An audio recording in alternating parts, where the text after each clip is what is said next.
There is a specific kind of silence that falls over a capital when an empire realizes it is lost not through conquest, but through irrelevance. It is not the deafening roar of explosions or the chaos of retreat.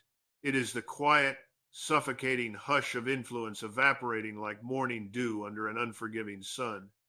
We are witnessing that silent vanishing act across the Middle East today. The events unfolding from Tehran to Baghdad, from Damascus to Sana'a, are not merely diplomatic maneuvers or regional power plays. To view them as such is to miss the tectonic shift beneath our feet.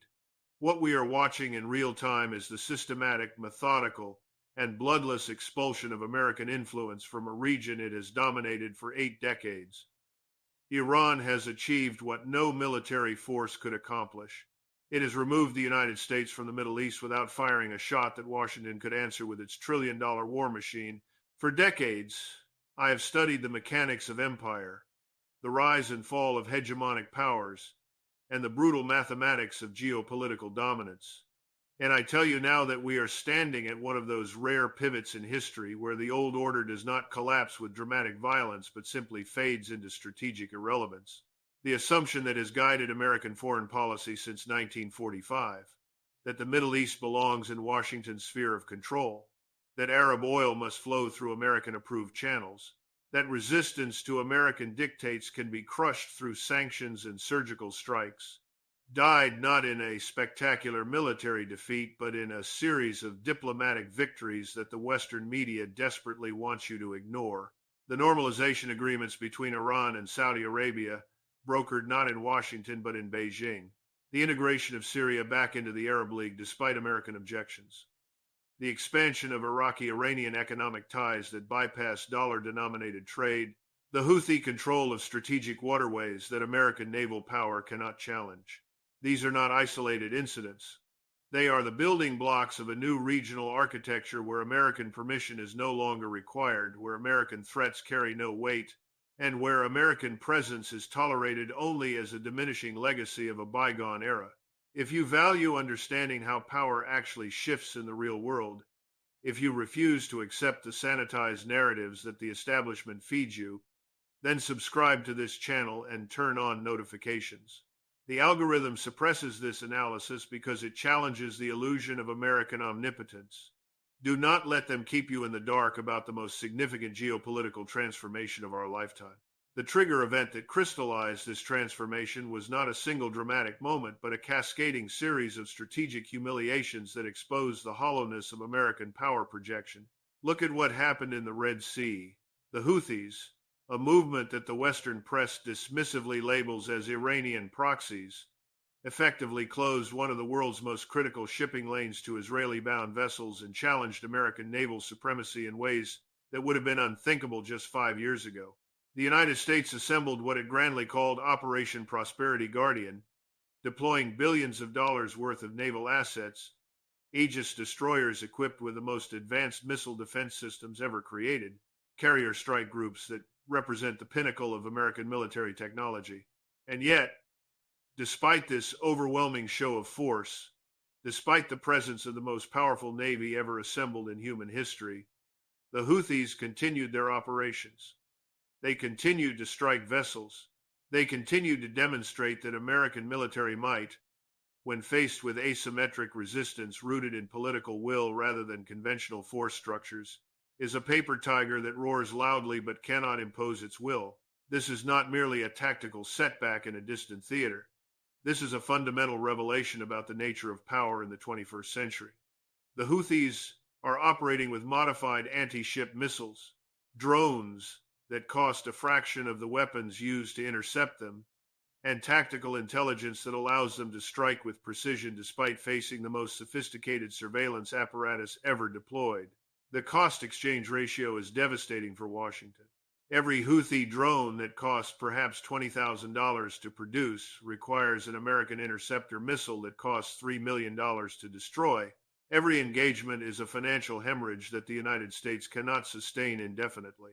The mathematics of attrition warfare, the cold calculus that decides the outcome of prolonged conflicts, overwhelmingly favors the defenders operating on their own terrain with political legitimacy and popular support against an expeditionary force operating 7,000 miles from home with no coherent strategic objective beyond maintaining the illusion of dominance. But the Red Sea humiliation is merely the most visible symptom of a much deeper systemic failure. Consider what has transpired in Iraq over the past 18 months. The Iraqi parliament, the government that exists only because of the American invasion that destroyed the previous order, has repeatedly demanded the withdrawal of American forces. Not quietly, not through diplomatic back channels, but through formal legislative action and public statements that treat American military presence not as a partnership but as an occupation that has overstayed whatever limited welcome it once possessed. The United States has simply ignored these demands. Washington continues to maintain bases, continues to conduct operations, continues to pretend that Iraqi sovereignty is something that exists only when it aligns with American strategic interests. This is not the behavior of a confident superpower managing willing allies. This is the desperate flailing of an empire that knows it is losing control but cannot admit the reality without shattering the psychological foundation of its entire global posture. The establishment media will tell you that Iran is destabilizing the region, that Tehran is the source of chaos and conflict, that American presence is necessary to maintain order and protect freedom of navigation.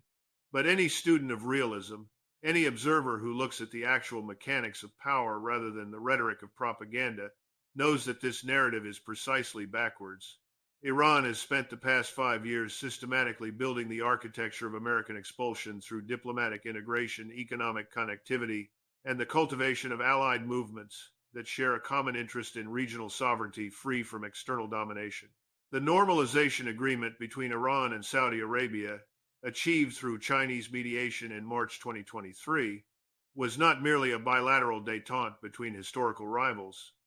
It was the death knell of American divide and conquer strategies that have governed Middle Eastern politics since the Eisenhower administration. For 70 years, American influence in the region rested on a simple formula: keep the Sunni Arab states and Shia Iran at each other's throats, position Washington as the indispensable mediator and security guarantor, and ensure that regional powers never achieve sufficient unity to challenge American prerogatives. That formula is dead, killed not by American strategic vision evolving beyond it, but by the recognition among regional actors that American security guarantees are worthless and American mediation serves only American interests.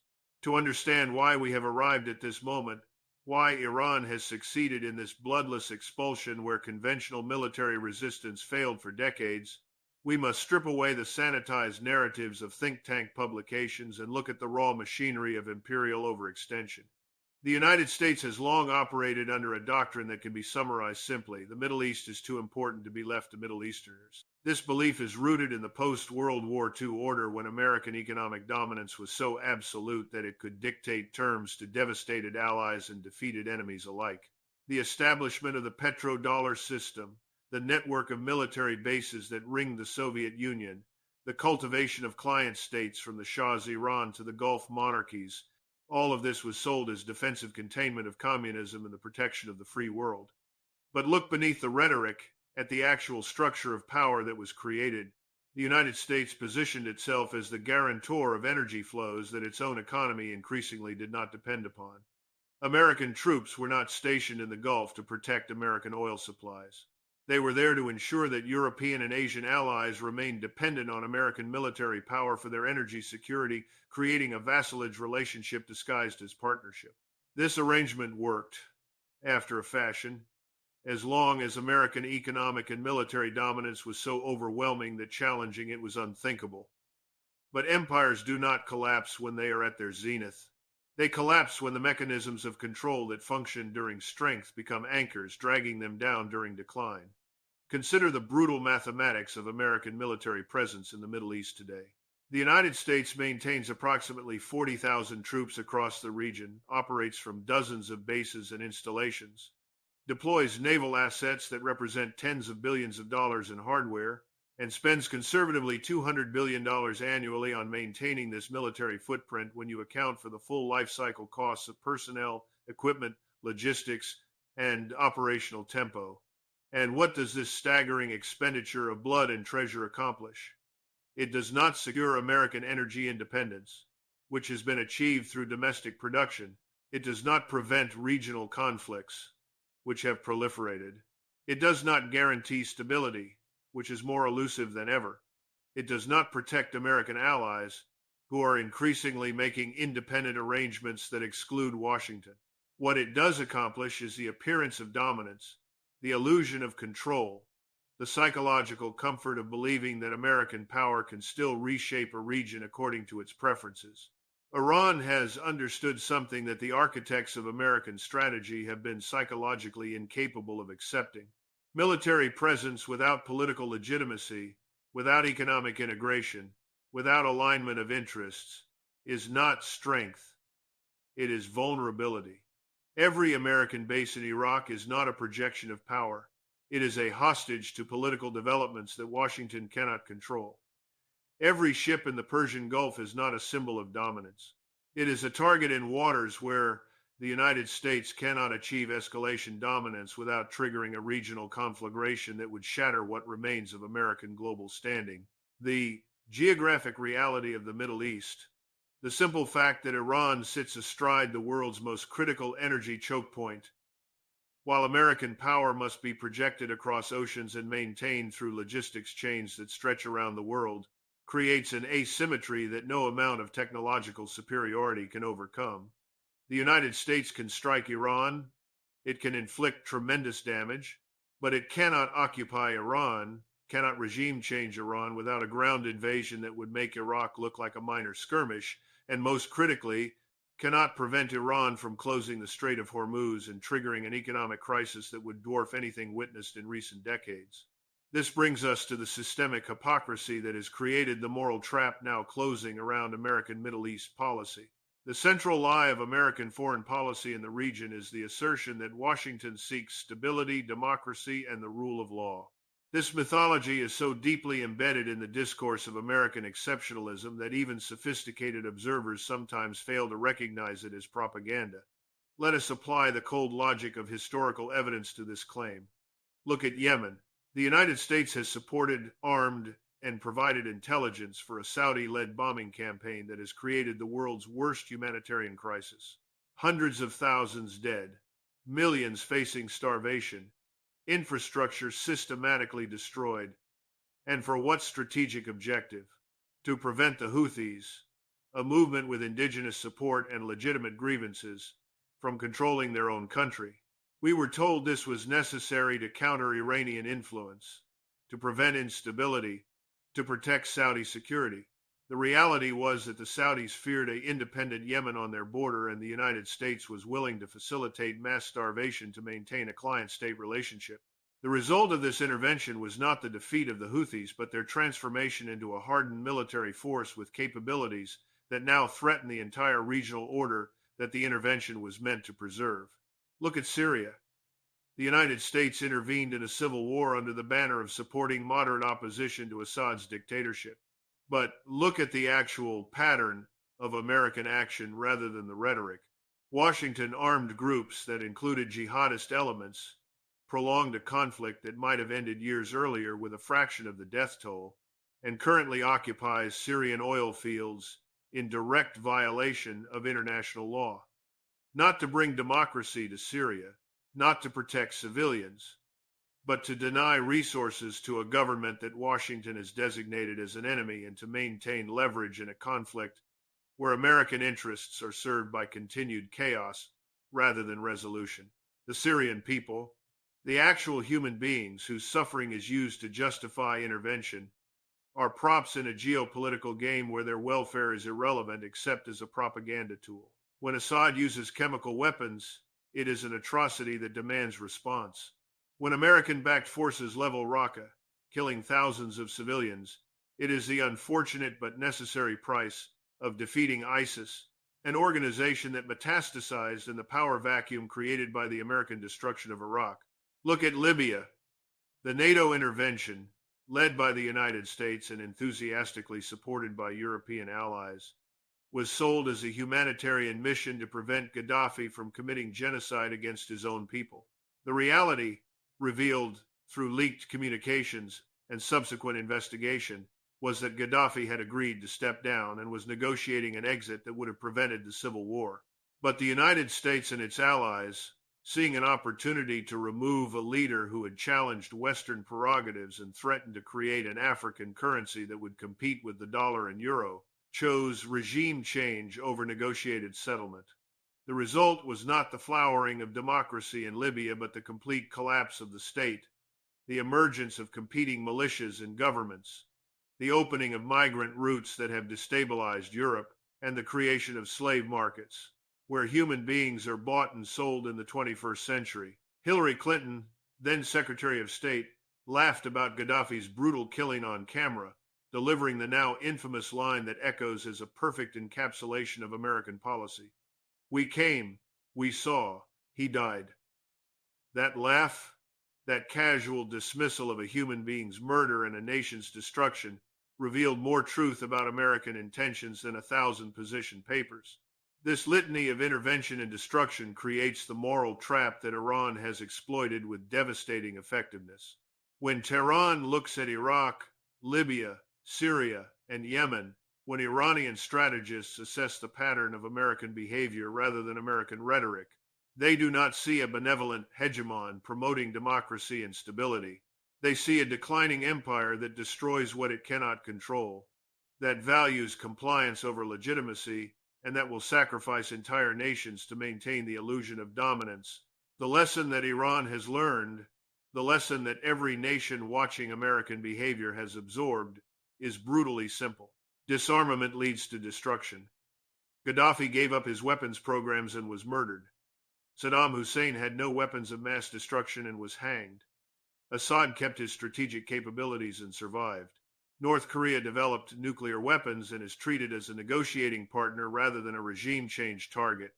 The only guarantee of sovereignty in a world where the United States claims the right to determine which governments are legitimate is the capacity to make intervention so costly that Washington chooses to accept your existence rather than attempt your destruction. But the moral collapse is merely the visible symptom of a much deeper systemic rot that is hollowing out the foundations of American power across the entire region. While the world focuses on military posturing and diplomatic statements, a far more significant transformation is occurring in the economic architecture that determines actual influence rather than symbolic presence. When the United States withdrew from the Iran nuclear deal in 2018 and imposed what it termed maximum pressure sanctions, the policy was sold as a way to force Iran back to negotiations from a position of weakness. The theory, articulated by officials who had never studied the actual mechanics of sanctions effectiveness, was that economic pain would either trigger regime change or force Iranian capitulation. We were confidently told that Iran's economy would collapse within months. We were assured that the Iranian people would rise up against their government and demand alignment with American preferences. We were promised that maximum pressure would achieve what decades of previous sanctions had not. Look at the reality 5 years later. Iran's economy did not collapse.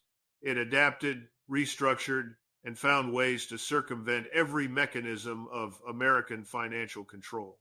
The fundamental flaw in the sanctions strategy, the error that reveals how divorced American policy has become from economic reality, is the assumption that the United States still possesses the economic leverage it wielded in the unipolar moment of the 1,990 seconds. You cannot sanction a nation that produces essential commodities the world needs, that sits on massive hydrocarbon reserves, that has an educated population capable of sophisticated industrial production, and expect that nation to simply accept economic strangulation without finding alternatives.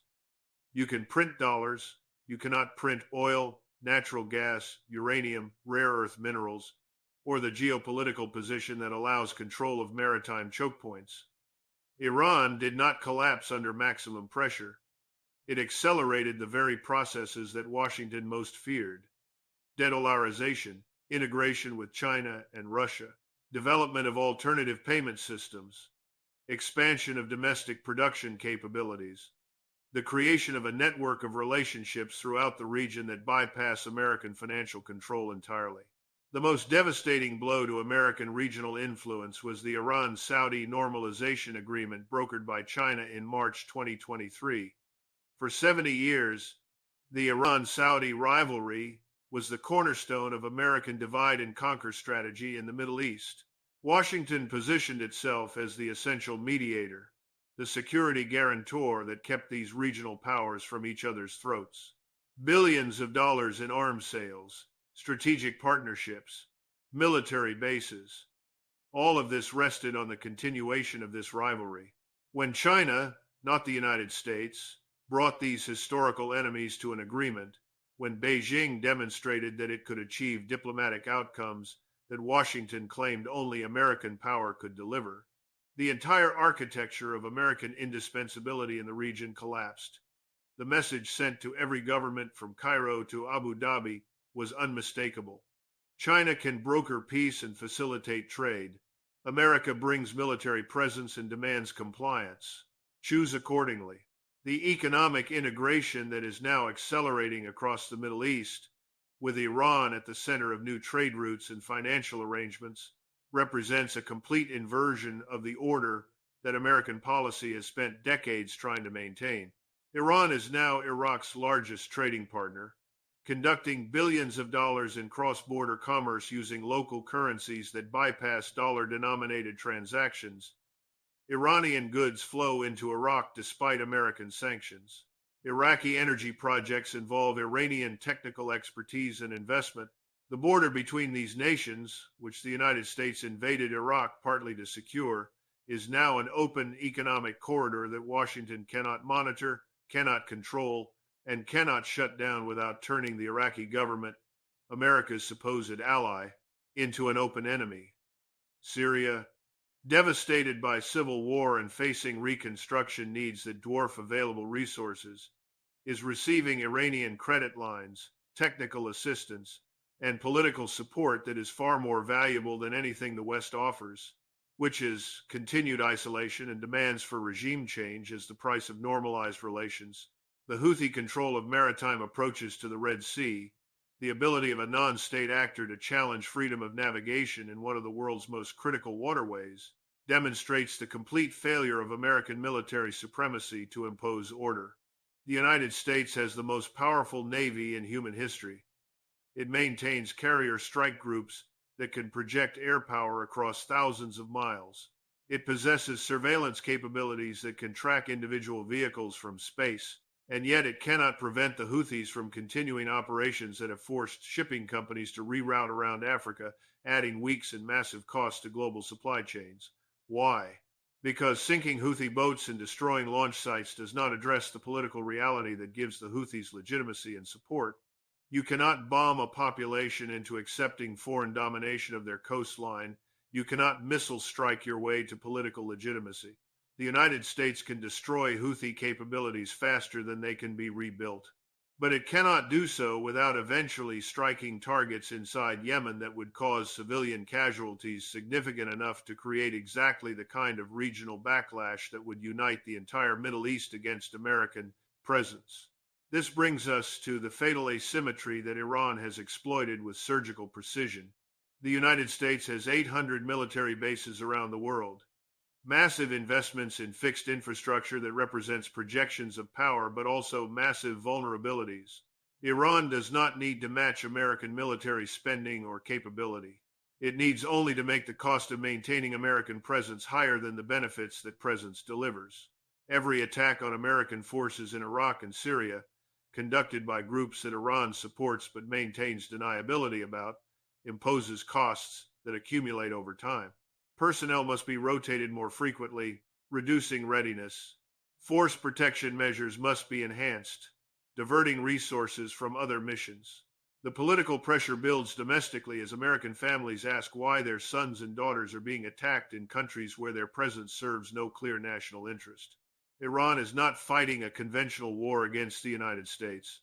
It is conducting a campaign of managed attrition designed to make American presence so costly and so pointless that Washington eventually decides that the Middle East is no longer worth the expenditure of blood and treasure required to maintain even the illusion of control. The manufacturing of urgency around Iran's nuclear program, the constant warnings about breakout timelines and existential threats, serves to obscure the actual strategic picture. Iran does not need nuclear weapons to achieve its regional objectives. It has already achieved them through conventional means, through asymmetric capabilities, through political organization, and through the patient construction of networks that span from Lebanon to Yemen. The nuclear issue is a distraction that keeps Western analysts focused on a theoretical future threat while ignoring the concrete present reality of American expulsion. If Iran wanted nuclear weapons, it would have built them during the decades when it faced active threats of regime change and invasion.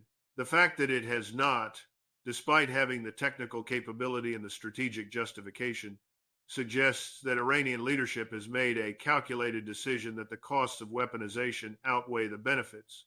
Nuclear weapons would provide deterrence against existential threats. But Iran has already achieved effective deterrence through its conventional capabilities, its geographic position, its network of allied movements, and the recognition by American strategists that military action against Iran would trigger consequences that the United States cannot manage. This transformation has triggered a global reckoning that extends far beyond the Middle East itself. The world is witnessing the birth of a multipolar order where American permission is no longer required for nations to pursue their interests, where American threats carry diminishing weight, and where American presence is increasingly seen as a liability rather than an asset. The Abraham Accords, trumpeted by the Trump administration as a breakthrough that would isolate Iran and cement American influence through Israeli-Arab normalization, have been revealed as a hollow achievement that delivered neither isolation nor influence. The UAE and Bahrain normalized relations with Israel while simultaneously deepening economic ties with Iran and China. Saudi Arabia, the prize that Washington sought to bring into formal relations with Israel as the capstone of American regional strategy, has instead pursued independent diplomacy with Iran, invested billions in Chinese infrastructure projects, demanded respect for Palestinian rights as a condition for Israeli normalization, and signaled that its future lies in Eastern integration rather than Western dependence. The desperation in Washington is palpable even as the official statements maintain the fiction of control. The Biden administration has attempted to revive the nuclear agreement that Trump abandoned, recognizing belatedly that maximum pressure failed to achieve its objectives. But Iran, operating from a position of regional strength rather than the isolation that sanctions were supposed to create, has no incentive to accept the same terms that it might have agreed to when it was weaker. Why would Tehran surrender the leverage it has painstakingly built in exchange for sanctions relief that can be reimposed whenever American domestic politics shift? The administration has simultaneously tried to maintain military pressure through continued deployments and freedom of navigation operations while recognizing that actual military confrontation would be catastrophic. This policy paralysis, this inability to either credibly threaten force or genuinely pursue diplomacy, reveals an empire that has lost the initiative and is simply reacting to events it can no longer shape. The global south is watching this transformation with intense interest and drawing conclusions about the future of international order. When developing nations see the United States unable to impose its will in a region where it has been militarily present for decades, when they observe that China can broker diplomatic breakthroughs that American power cannot achieve, when they witness that resistance to American dictates is not only possible but can succeed without triggering regime change, they are making calculations about their own futures. The expansion of BRICS, the applications from nations across Asia, Africa, and Latin America to join an organization that explicitly positions itself as an alternative to Western-dominated institutions, represents a vote of no confidence in the American-led order. These nations are not necessarily anti-American in ideology or interest. They are simply recognizing the mathematical reality that aligning exclusively with Washington offers fewer benefits and more constraints than maintaining flexibility and balancing relationships across multiple power centers. Iran's success in removing American influence without triggering the military confrontation that would justify continued presence has created a template that other nations are studying carefully. You do not need to match American military capabilities to resist American hegemony. You need political legitimacy within your own region, economic relationships that provide alternatives to Western markets, asymmetric capabilities that make intervention too costly, and the patience to allow American overextension to create the conditions for its own withdrawal. This is the essence of the multipolar transition we are witnessing. Not a violent overthrow of American power, but a gradual erosion of the mechanisms through which that power was exercised. Iran did not invade American positions. It made those positions untenable through political organization, economic integration, and the cultivation of movements that share a common interest in regional sovereignty. The consequences of this transformation are already manifesting in ways that affect every person watching this analysis, regardless of where you live or what your political orientation might be. The inflation that is destroying the purchasing power of wages across the developed world is not primarily caused by domestic policy mistakes or pandemic disruptions. It is the direct result of a global system in transition where the mechanisms of dollar hegemony that allowed the United States to export its inflation for decades are breaking down. When nations trade in local currencies, when they build payment systems that bypass SWIFT, when they denominate energy contracts in yuan or rubles or gold-backed instruments instead of dollars, the demand for dollars decreases. That decreased demand, even at the margins, means that the dollars created through deficit spending and quantitative easing can no longer be absorbed by global markets as easily as before. Those dollars flow back to American shores in the form of higher prices for imported goods, reduced purchasing power, and a standard of living decline that no amount of statistical manipulation can hide from people experiencing it in their daily lives. The American working class is paying the price for imperial overreach through diminished economic security, while the benefits of empire flow to a narrower and narrower segment of the population. The military-industrial complex profits from endless deployments and arms sales. The financial sector benefits from dollar dominance even as it erodes. The foreign policy establishment maintains prestigious positions and lucrative consulting arrangements regardless of the catastrophic failures of the policies they advocate. But the ordinary citizen who cannot afford health care, who faces a housing market where prices have decoupled from wages, who sees infrastructure crumbling while billions flow to foreign bases, that citizen is beginning to ask the questions that the establishment desperately wants to suppress. Why are we spending blood and treasure to maintain influence in regions that provide no tangible benefit to American security or prosperity? Why are we making enemies of nations that could be trading partners? Why is the foreign policy consensus so disconnected from the interests of the people it purports to serve? Iran has succeeded in removing American influence from the Middle East not through military conquest, but through the patient construction of an alternative order that serves regional interests rather than external domination. The networks of political, economic, and military relationships that Tehran has built over decades have reached critical mass where they can sustain themselves without Iranian direction and resist American pressure without Iranian protection. The axis of resistance, derided by Western analysts as terrorist proxies, represents something far more significant. It is a constellation of movements with indigenous support and legitimate grievances that happen to share a common interest in ending American hegemony over their region. Hezbollah in Lebanon, the PMF in Iraq, the Houthis in Yemen, various Palestinian factions. These are not puppets controlled from Tehran. They are independent actors with their own objectives who have found in Iran a partner willing to provide support without demanding the kind of subordination that Western relationships require. We are standing at the absolute twilight of American dominance in the Middle East. The sun is setting on 8 decades of intervention, manipulation, and control. The shadows are lengthening across the region as nations reclaim sovereignty that was taken from them through coups, invasions, and the cultivation of client regimes.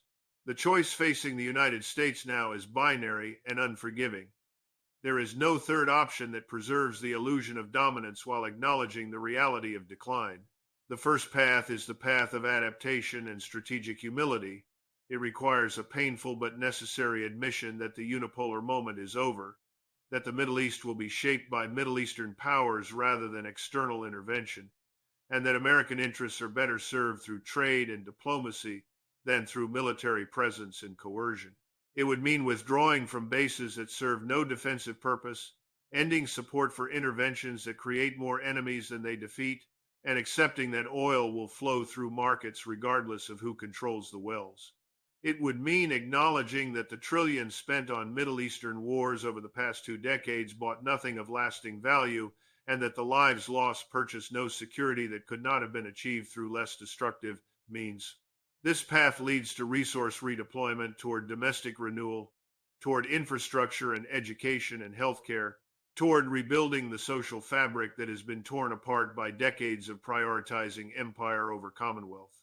This path offers stability, sustainable foreign policy, and the possibility that America could become a normal nation among nations rather than a declining empire desperately clinging to faded glories. The second path is the path of denial and escalation. It is the refusal to accept that the world has changed, the insistence that one more intervention, one more sanctions package, one more show of force will restore the dominance that is slipping away. It involves doubling down on failed strategies because admitting failure would require confronting the lies that justified the original policies.